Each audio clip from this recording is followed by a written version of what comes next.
Hey, everybody, this is your boy from Sorry I Didn't Come With a Filter podcast, Basilis. Yeah, I'm looking a little happier today from this weekend. Yeah, mental health is still going wayward and nuts and all that, so, I'm not gonna dwell on that right now. I'm not gonna be dwelling on my my headaches and stuff like that. I'm just gonna leave it because that's where I gotta leave it. So, anyways, I hope everybody had a great weekend. I know I had a bit of a rough weekend, but that was what it was, and I truly am sorry for all that. But let me dive into what I'm gonna talk about today. So, my take is, and it's funny facts times, my fantasy picks for football did not work as well. It was a lot of upsets this weekend, and boy, it could have whacked me one with a freaking shovel on this face. Fuck. I was winning, and then all of a sudden I started losing. Sorry, my coffee's a little strong. Woo, coffee strong. Second cup of coffee today.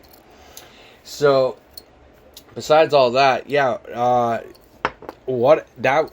was a good weekend for football. It was like, a little upsets, shockers, and craziness of all sorts in the NFL. Like, wow. Matthew Stafford did finally do something. He took on the GOAT, and he defeated the GOAT in the regular season. That was a good game, though, on both ends. It was a terrific game. I will admit that. It was great. It was awesome. I love that. My take on that sport, on NFL, is like, any given Sunday? No. It's not just any given Sunday. Anything can happen. Doesn't matter. It was insane. It was crazy. It was insane. It was brilliant. It was a great weekend for that. Yeah, I will say that. That was just, how to top it. You got a Monday nighter tonight. You got the Eagles and, who was it? Crap. The Eagles. I know I picked the Eagles and the Cowboys. So, let's just update the scores. So it's Eagles versus Cowboys. All right. So you got Dak Prescott versus Jalen Hurts. It's going to be what it is. I said the Cowboys are going to probably win, most likely. I might be counting my chickens or putting all my eggs in one basket, but who knows. But that's the Monday nighter. To end a third week, you got Philly versus Cowboys. It's ridiculous. This is going to be I want it to be an epic match. I want it to be a massive score kind of thing. It's just going to be crazy. So, yeah, my picks sucked. I'm 2-1, so I'm not gonna bitch and bellyache. I'm 2-1, so I'm pretty good. I'm like the rest of the football teams right now, 2-1, like the Buccaneers and that. So, hey, I'm all right. I'm good. I'm happy. My week 4 predictions. Okay, so we're starting off Thursday night football. Jaguars versus Bengals. Okay, Bengals are 2-1. Jags are 0-3. What is it going to take for a Jags victory? I could not say. Jags, I don't know. Maybe I'll probably get a lot of flack for this, but sit Trevor Lawrence and put Gardner in there, Minshew. Put that guy in there. And I don't know.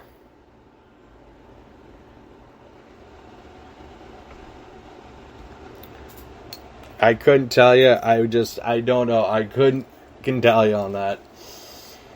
But yeah, I might have to just say Joe Burrow and the Bengals are going to win, even though they're favored.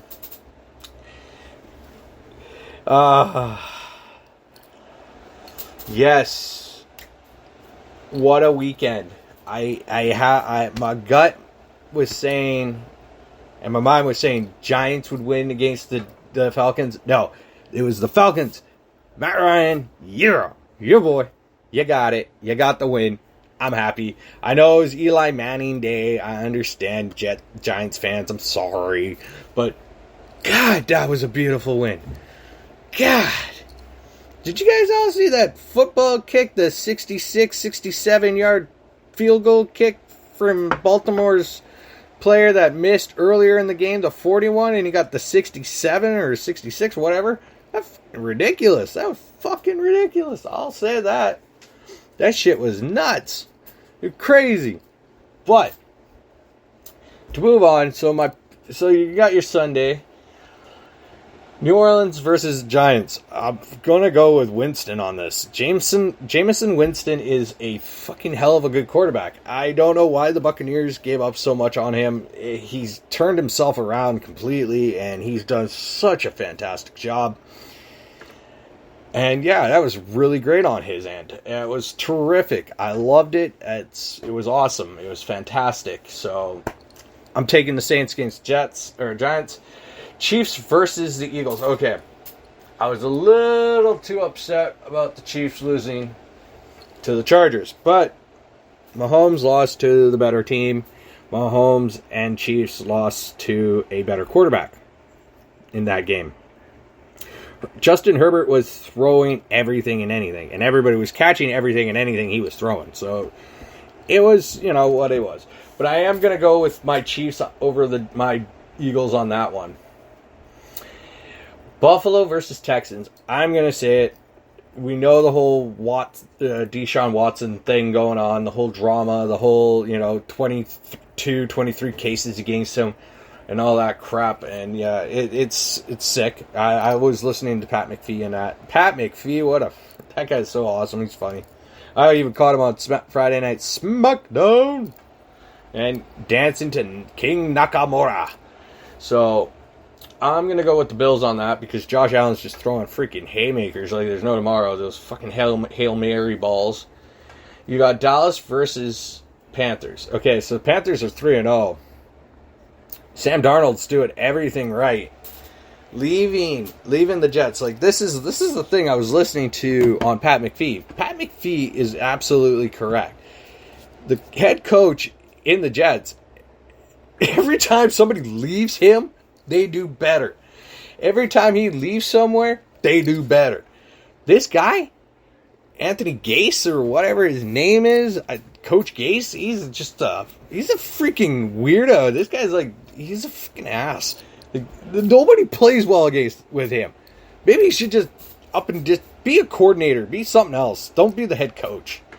Poor Wilson, Zach Wilson, I love you, bro. You're doing everything right. Just you got a dumb coach. That's all I got to say. But back to my pick here. Panthers versus Cowboys. I'm going with the Panthers. I'm going to go with the hot hand. I know Christian McCaffrey's out with a hamstring injury for a few weeks here. That sucks. He pulled his hammy. Damn it. And I know this is going to be a massive blow to a lot of people I know who are in the fantasy football. And honestly, that's a big blow to everybody who has McCaffrey in there. But they do have DJ Moore. They have a lot of other players that are picking up that slack. Sam Darnold's showing that he can play under that pressure, losing that star receiver of his, that star player. So that's good. That's good. It's fantastic. It's awesome. I love it. Now, moving over to the Browns versus Vikings, I'm going to go with the Browns. I'm sorry. Baker Mayfield, Odell Beckham Jr., Kareem Hunt, Nick Chubb, and others are just on fire right now. I know they're 2-1, but they're on fire. They were kickstarting it this past Sunday. They were just throwing the ball, catching the ball, running. And it was a freaking awesome game. It was an awesome game, so I'll give it to them. Now, Colts versus Dolphins. Now, this is funny. Okay, William Fuller V was playing, I believe, this on Sunday. I was trying to catch the game, but I was also watching a couple other ones, so forgive me. Colts versus the Dolphins. Wentz is Wentz, and he's 0-3 with Colts. So something in Indianapolis is going to give. The shoe is going to drop. So it's week 4. I understand people, but come on. Like, I'm not going to say anything about the Jaguars. What we're going to do to get a win for them is just the whole thing, the whole debacle on that. Urban Meyer and Trevor Lawrence and this whole, they know each other bullshit. I don't get it. It's just, I don't know. It's just not working. But I am going to go with the Dolphins on the, head saying Dolphins, heart saying Colts. And I'm going to go with my head. I'm going to go with my brain on this one. I'm going to say Dolphins. Now, going to, just talking about Gase just a while ago. Gase's team, the Jets, versus the Titans. Oh, God. Tannehill versus Wilson. Oh.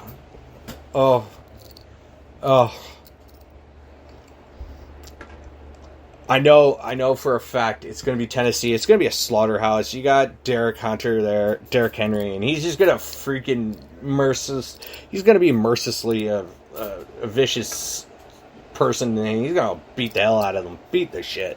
So, I'm going with Titans on that one. You got the Lions versus the Bears. So, you got, I'm believing Fields is starting. Justin Fields. You know what? That was his first Pro Bowl, his first game as a starter. Okay, yes, it wasn't such a great score, but I give the guy I'll give him a pass, because you know what? The guy had to put up with a lot of shit. Okay, he had to play, like, the O-line, the D-line, everything. It was a total debacle. But with the Lions almost winning, and against the Ravens, and that 66, 67-yard field goal, really, like, I think, I would love to see, I know Chicago is favored, but I'm believing, like, Jared Goff and the Lions are going to somehow know that they were this close to winning the game. Okay, gut saying Lions, head saying Bears. The Bears are going to win. That's all I'm going to say.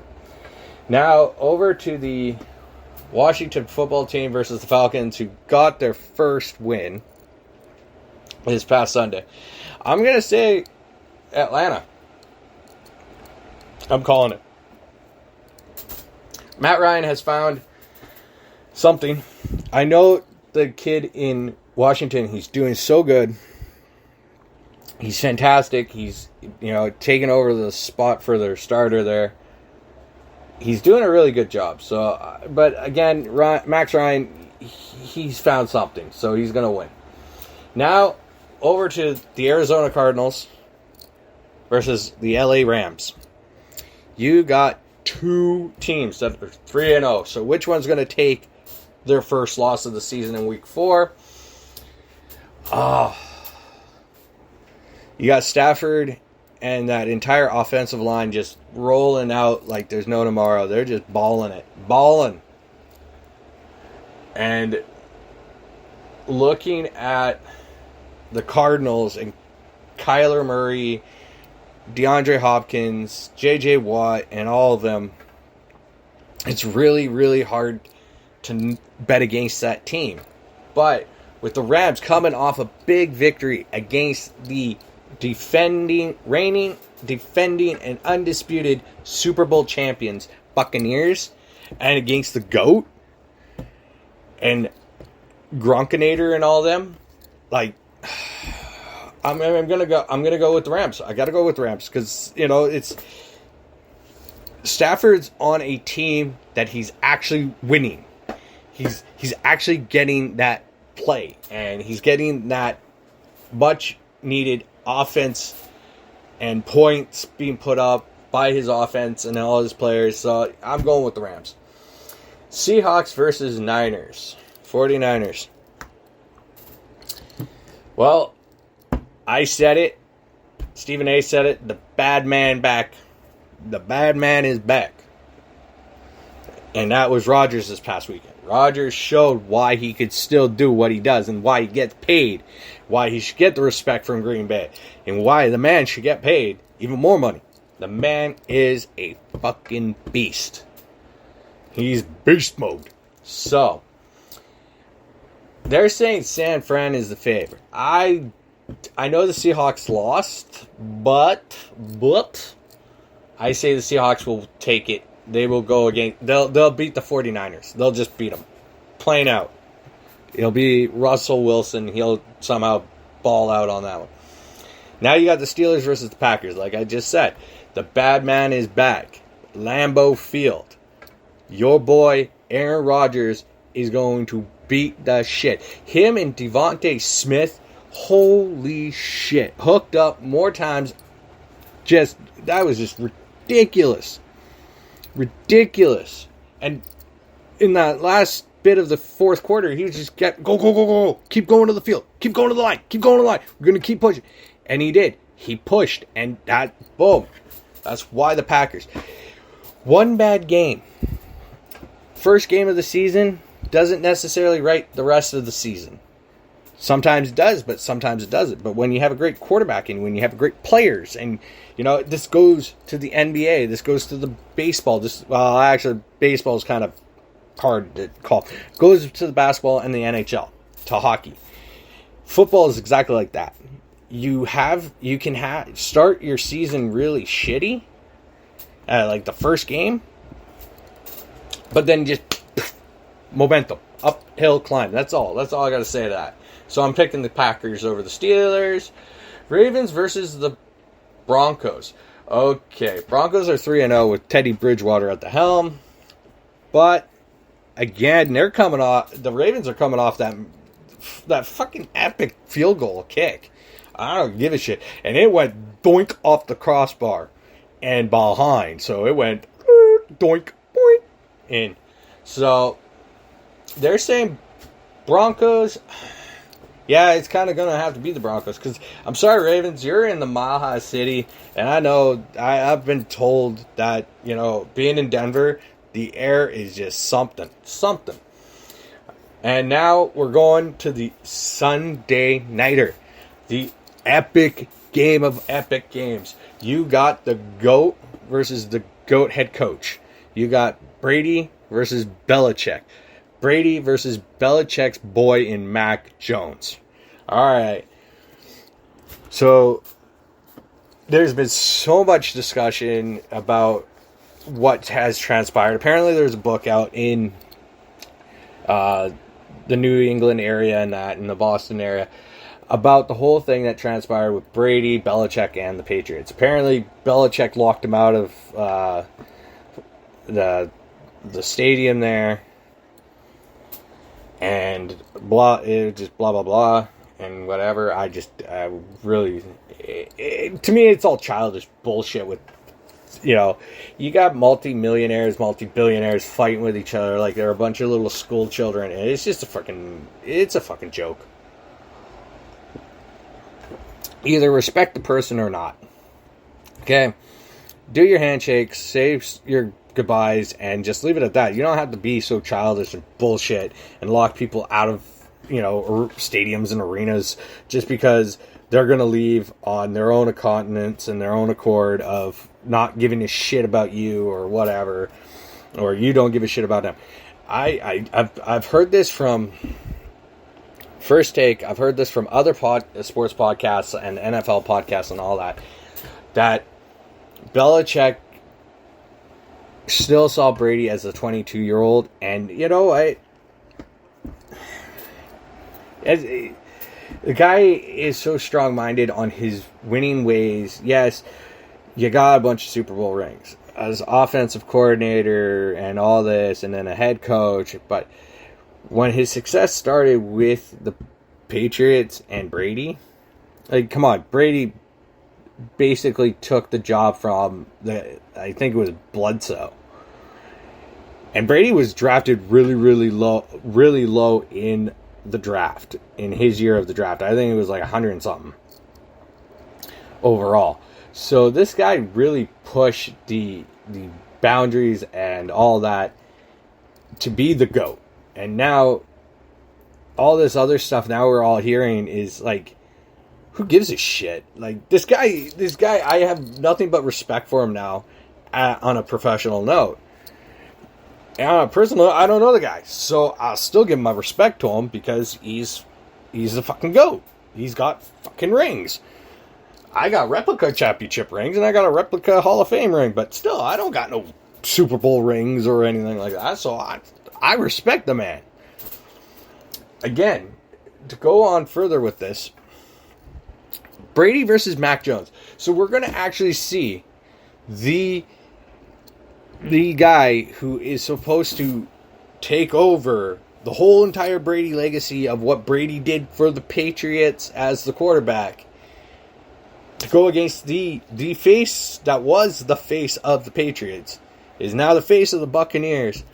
I'm calling it. I'm saying it. It's going to be the Buccaneers. I'm going to make sure. I'm going to say it. If I have to do my next podcast in shirtless, I will. But Brady's going to smash the shit out of the fucking Patriots. He's just going to smash them. He's going to run Godwin, Evans, Gronkowski, Brown. If Brown's available, he's just going to run that entire offense all over them, and he's just going to run roughshod on their asses. So it's going to be the Buccaneers. Now, next Monday Nighter. You got the former LA/Oakland, now Las Vegas Raiders versus the LA Chargers. Yes, the Raiders got lucky for 3 weeks, okay? I don't give a shit. Derek Carr, don't give a shit. You guys got fucking lucky. You're going to run into a Chargers team at SoFi Stadium that is hotter than you right now. And Justin Herbert is going to run roughshod all over John Gruden's ass. So, Chargers are going to win that. That's my predictions. I might switch a few of my predictions this week as I continue, but you never know. I'll probably still stick with my Monday Nighter next week. It's going to be the Chargers running roughshod all over John Gruden and the Raiders' asses in LA, sending them back home to Vegas. Bye-bye. Now, my EPL, I don't know what the fuck happened with my Man U team. My Manchester United team. What the fuck? What the fuck, guys? Oli, wake the up. Take your spotted tea and jack it up with some sugar or something, man. What the hell? What the fuck, man? I'm pissed. I'm extremely pissed. So, since that's going to be taking a while to do, I'm going to go over here. We do have Champions League, I believe, this week, so better buck up, buddy, or I'm going to smack your head in. You freaking a-hole. Alright. I don't even... Why does my fucking internet do this to me? Okay, there we go. Oh, Crystal Palace. I don't give a shit for them. So, your Week 6 EPL games. Matches? What the hell?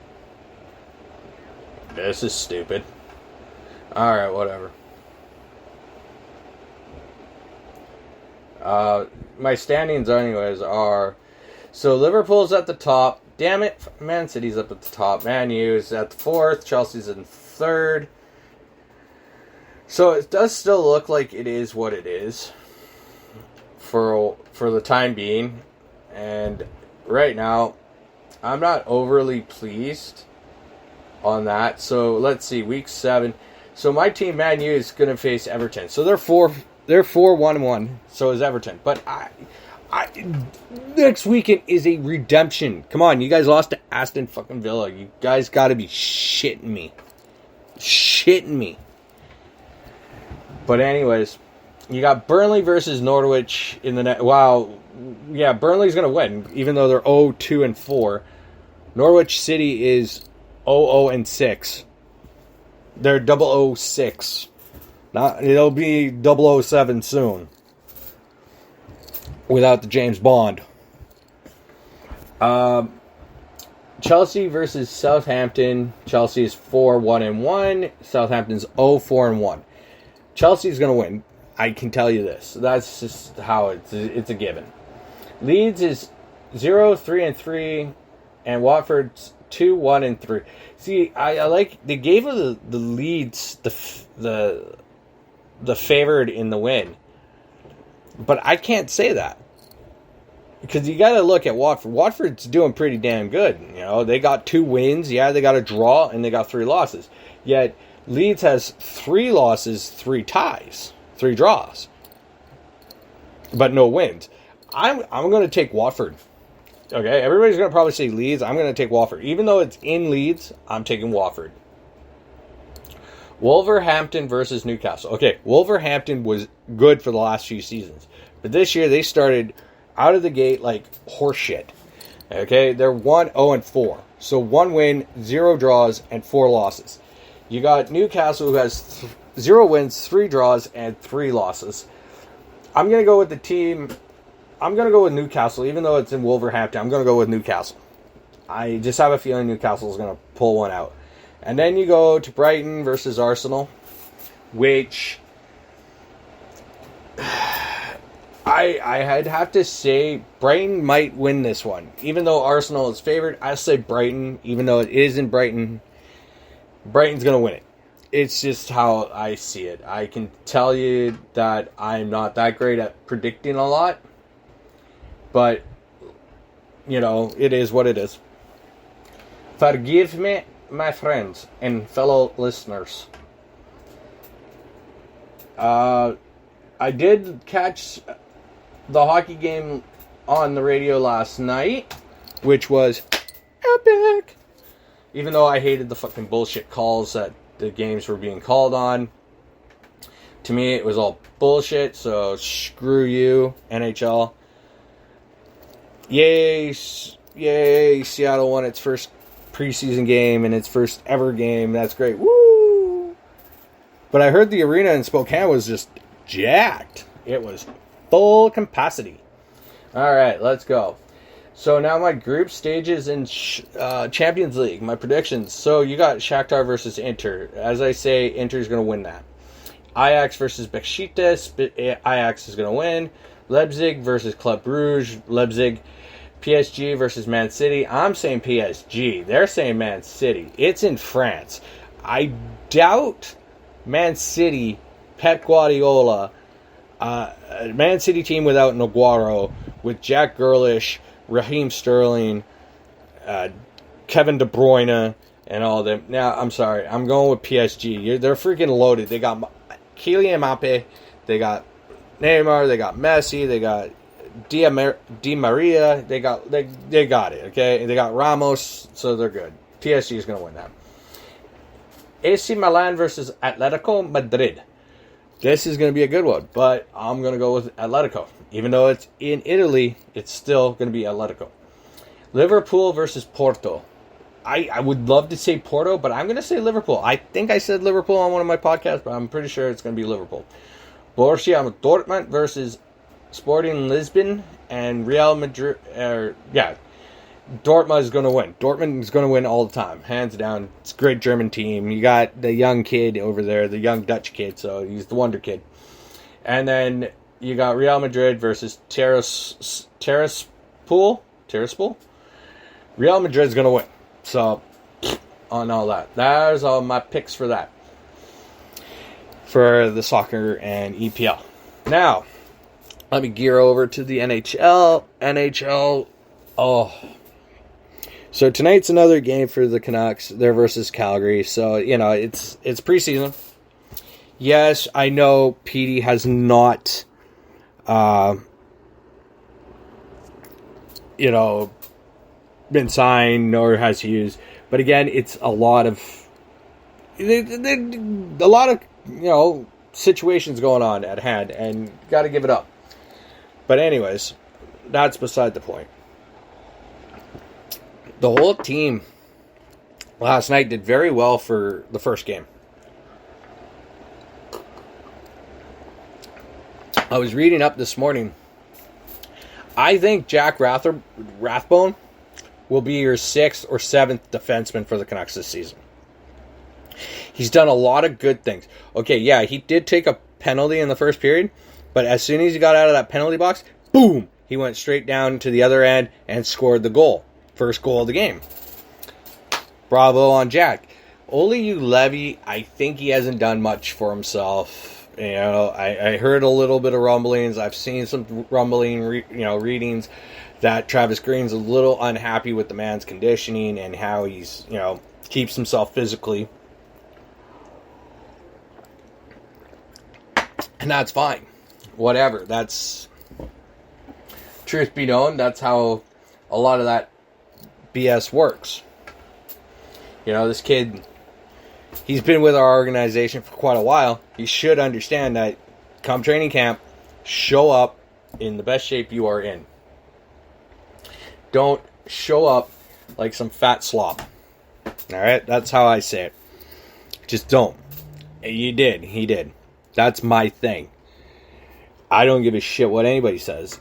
When you're in sports, you show the fuck up in peak condition or semi-peak condition and actually start conditioning yourself better to make the lineup. Ole Levy is going to end up in Abbotsford this season. I can just see it now. He made the roster last year. Doesn't mean he's going to make it this year. He's going to go bounce back down there. Jack Rathbone is going to be there. Luke Shen is doing everything right. Brad Hunt, apparently, he's doing everything right. He's a local. He's a Maple Ridge guy. I live in Maple Ridge. He's a Maple Ridge guy. I hated playing against him when he was in Minnesota, so he's on our team. So he could be a sixth defenseman or, whatever. Quinn's going to be back. Petey's going to be back, so relax. Will Lockwood did a lot. He showed off his skills in training camp, apparently. He showed off a lot. He did very well in this first game. So I hear he's going to be playing tonight. So he's going to be all right. I think he's going to fight for that top spot, or one of the top spots in the lineup for, I say the bottom six, but one of the top, as I say, top for the third and fourth, because you got a lot of depth. So he's going to be one of your top 4 guys that you're going to look at possibly starting the season in the third or fourth line area. I hear Vasily Pokolzik's playing tonight, so that's going to be great. That's in Abbotsford, so everybody can go there and watch this Russian kid do what he does. I hear the Belarusian guy, he did very well. Kudos to that kid. Keep up the good work. Sorry, I didn't realize I've been talking for almost half an hour now. So I'm running out. He's done very well for his training camp and his progression. Didn't look out of place. Corey Dickinson, this guy that we got for... I love this guy. He took... It was a stupid call on him. He hit the guy in the numbers. Refs, wake up. It's the fucking numbers. Piss off. This is bullshit. When we're all... I don't care. Everybody says our defensive woes. Here's the thing, okay? My opinion is, you go and play any game in the NHL, and half your team keeps going into the penalty box, your morale is going to break defensively. Your morale offensively is going to break. Everything's going to break down. I heard, the call was very questionable. That's what happens when you have these new roughs coming in. They don't know jack shit. They don't know their own ass from their own face. So, fuck off.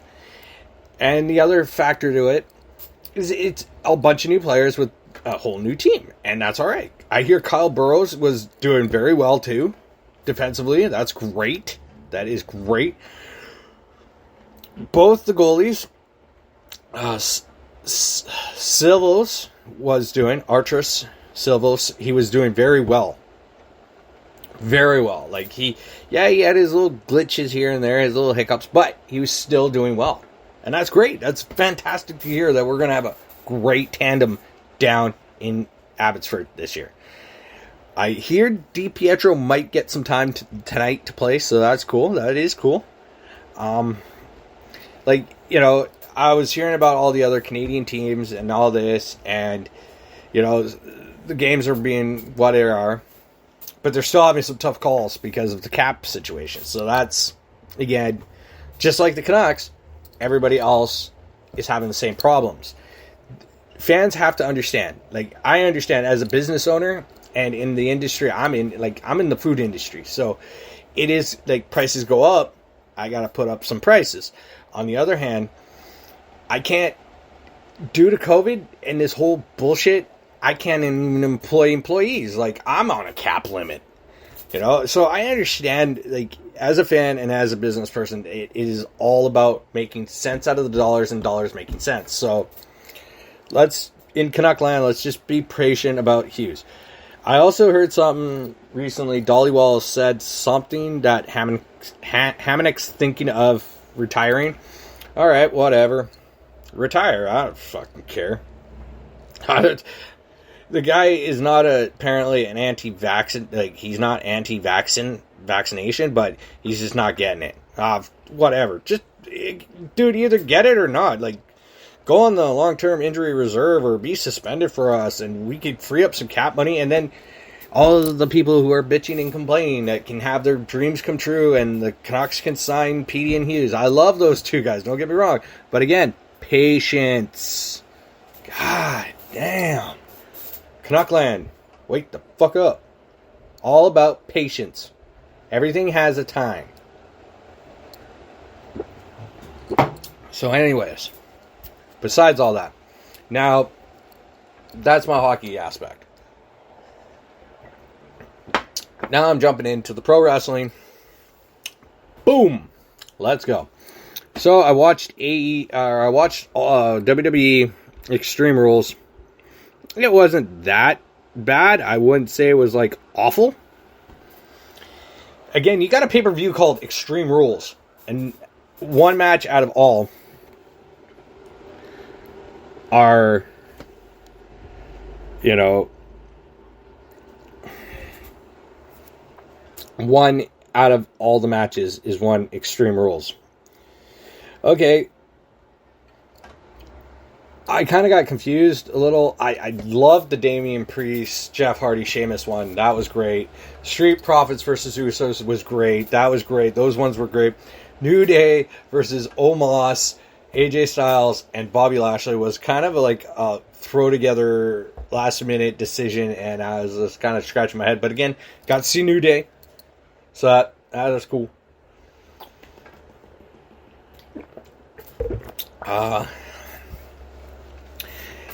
The women's Raw match was, I heard it was good. Like, I was catching it, but I kind of lost a little interest because, again, it was just a little to me because of Charlotte Flair, and I don't know. It's just like, I understand they're gonna try to. It looks like they're gonna get rid of this whole twisted Alexa Bliss Lily playground thing going. Oh God, thank God. It doesn't really work without Bray Wyatt, so piss off.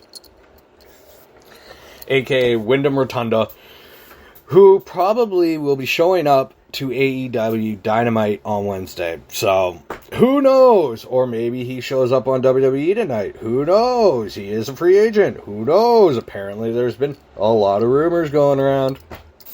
Who knows?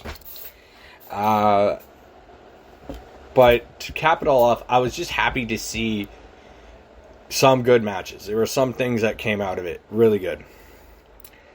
The thing I'm disappointed is that WWE has so many titles, yet your Intercontinental title was such a prestigious title, and yet you don't even see it as and you designed it to be like this ugly ass title. Go back to the classic one. For fuck's sakes, do it. But to cap that all off on that, Extreme Rules, I wanted Balor to win, but, you know, again, WWE pulled their fucking boop. Let's go with Reigns again. Because you're setting up Reigns versus Big E at Survivor Series, and then you got the Royal Rumble coming in January, so whatever. Who knows, maybe Finn Balor will get into in the picture again, and we'll get to see the Demon again. But that match with Finn and Roman was a fucking fantastic match. It was good. It was hard-hitting. It was entertaining. It was like something that WWE needs, is like some hard-hitting, some Just let them throw everything at the wall and see what sticks. The two competitors, the two wrestlers, let them do it. Don't be trying to write things and, maybe don't. Stop that. It's not going to work for you anymore. It just does not work. Tomorrow is another new episode of NXT. So, the new NXT. I'll say the new NXT or NXT. I'm not going to call it NXT 2.0. Fuck that. We had Windows Vista, for fuck's sake, and I couldn't even stand that. So, piss off. You're not going to ruin shit for me. And remember, everybody, please hit the subscribe, like, and smash and comment on me. I am unfiltered, unscripted, and uncensored. I just don't give a shit. I want to see what I can do. I just have so much in my head, and this is my take, my opinion, my view, but I want to hear your take and your views on my shit and your shit, and that's where we all work together. But again, that's that. We got NXT tomorrow, we got Raw tonight, we got a championship match tonight kicking off, so you got Big E versus Bobby, and then you got NXT tomorrow, a new episode. And then you got AEW Dynamite, which is, I believe, live. Yeah, it is live. Rochester, New York, in the home of the late, great Brody Lee, a.k.a. John Hubbard. So you might get to see actually Bray Wyatt. So you don't know what you're going to get, because Bray Wyatt has not signed, but apparently there's some rumors going around that he might have re-signed with WWE or he signed with AEW. There's just nothing concrete yet. So that's that. And, it's just what it is. I just got into this whole wrestling mode and this whole sports, and I'm still a little pissed with myself because my freaking picks did not pay off. I was just thankful I didn't choose McCafferty. But it is what it is. And so on and so forth. But again, I will cap it off. This is sorry I didn't come with a filtered podcast and YouTube channel. Remember to hit that smash, like, and leave a comment, and I will all talk to you guys later. Have a good night. It's Monday. I'm sorry. It's the Mondays. And I'll talk to you guys tomorrow.